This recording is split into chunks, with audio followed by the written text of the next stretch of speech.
The JUTC is projected to hemorrhage some $13 million for 2025, according to opposition spokesman on transport, Michael Phillips. He was addressing growing concerns around the state-run transportation system at a town hall hosted by Eastern St. Andrew caretaker Patricia Duncan Sutherland. Angela Melvin reports. Moved by affairs at the state-run bus company JUTC, opposition spokesman on transport Michael Phillips says much has gone off course for public transportation under the governing JLP. He cites concerns with the cash bleed that continues to haunt the company, which some say is a much-needed, heavily subsidized option. We are not saying that we have to lay off persons, but if the JUTC, who is running out less than 50% of the buses, is subsidized by the taxpayers of the tune of $11 billion this year, and is going to make, estimated to make a $13 billion loss. What we're saying is that the 8,000 operators within the KMTR, we want to build a system that both the JUTC and themselves can survive.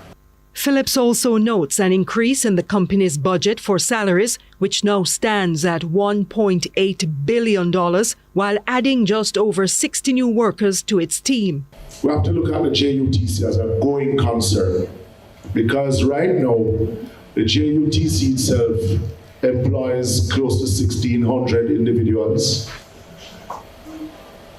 but operating with half the bus fleet. So you have drivers for 450 buses, but you're operating with less than 250 buses.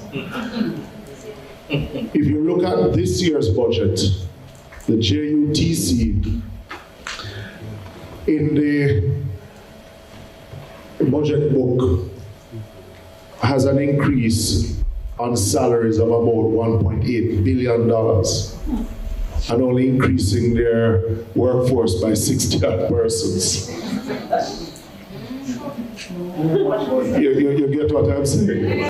He's charting a plan to fix transportation woes in the Kingston Metropolitan Transport Region, KMTR, which features a franchise system.